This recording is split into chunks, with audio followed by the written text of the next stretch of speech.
আসসালামু আলাইকুম। আপনারা সবাই কেমন আছেন? আশা করি আল্লাহর রহমতে ভালো আছেন। আমি আল্লাহর রহমতে অনেক ভালো আছি। তো আজকে আপনাদেরকে দেখাবো চিংড়ি মাছের দো পেঁয়াজের রেসিপি। আশা করি আপনাদের অনেক ভালো লাগবে। তো এখানে হচ্ছে আমি একটা প্যানে তেল দিয়ে নিলাম। আর এখানে হচ্ছে আমি মাছগুলো ভালোভাবে কুটে ধুয়ে পরিষ্কার করে নিয়েছি। এখানে হলুদ আর হচ্ছে লবণ দিয়ে মেখে রেখেছিলাম। এরপরে হচ্ছে আমি এই মাছগুলো সুন্দরভাবে ভেজে নেব। এই চিংড়ি মাছগুলো খুব বেশি ভাজার প্রয়োজন হয় না, খুবই অল্প টাইম এই মাছটা ভাজতে হয়। এই যে এই পর্যায়ে আমি উল্টে দিব, মানে 3-4 মিনিটের মতো ভেজে নিলে হয়ে যায়। তো এভাবে করে উল্টে দিলাম। তো এ পর্যায়ে যারা এখনো আমার পেজটিতে ফলো দেননি, প্লিজ পেজটিতে ফলো দিয়ে দিবেন। আর ইউটিউব থেকে দেখে থাকলে অবশ্যই সাবস্ক্রাইব করে দিবেন এবং লাইক কমেন্ট শেয়ার করে দিবেন। তো আমি মাছগুলো উঠিয়ে নিলাম। তো ওই তেলের ভিতরেই আবার আর একটু তেল দিয়ে নিলাম। এ পর্যায়ে হচ্ছে আমি পেঁয়াজ কুচি দিয়ে দিলাম, যেহেতু দো পেঁয়াজা পেঁয়াজটা একটু বেশিই দিব। এখানে হচ্ছে পেঁয়াজটা আমি ভালোভাবে হালকা বাদামি করে ভেজে নেব। তো এখন হচ্ছে এখানে আমি কিছুটা কাঁচামরিচ দিয়ে দিব, কারণ এখানে আমি কাঁচামরিচ ব্যবহার করব, কোনো শুকনো মরিচ ব্যবহার করব না। আপনারা আপনাদের পছন্দ মতো ঝাল ব্যবহার করবেন। তো এখন হচ্ছে এখানে লবণ দিয়ে নিব।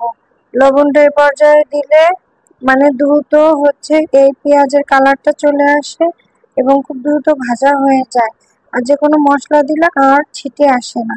তো এখানে হচ্ছে আমি সামান্য রসুন বাটা দিয়ে দিব, আর কোনো মশলা এখানে ব্যবহার করব না। সামান্য রসুন বাটাটুকু ব্যবহার করব, এখানে আদা ব্যবহার করব না। সামান্য মশলা দিয়েই হচ্ছে এই দো পেঁয়াজাটা আমি রান্না করে থাকি। তো রসুনটা আমি ভালোভাবে ভেজে নিব, যাতে করে এই রসুনের যে কাঁচা গন্ধটা আছে ওটা যেন চলে যায়, জন্য খুব সুন্দরভাবে ভেজে নিলাম। তো এখন হচ্ছে এখানে হলুদের গুঁড়া দিয়ে দিলাম। এখন হচ্ছে এখানে আমি জিরা গুঁড়ো ব্যবহার করব। আপনারা চাইলে এই জিরাটা বাটাও ব্যবহার করতে পারেন, যেহেতু আমার কাছে জিরা গুঁড়া ছিল এই জন্য আমি ওটাই দিয়েছি। তো এখন আমি ভালোভাবে এই উপকরণগুলো সবগুলো একটু নেড়ে দিলাম। এখন হচ্ছে এখানে সামান্য একটু পানি দিয়ে নিব। পানিটা দিয়ে মশলাটা ভালোভাবে কষিয়ে নিব। তো মশলাটা যত ভালো কষানো হয় তরকারির টেস্টটা কিন্তু তত বেশি ভালো আসে।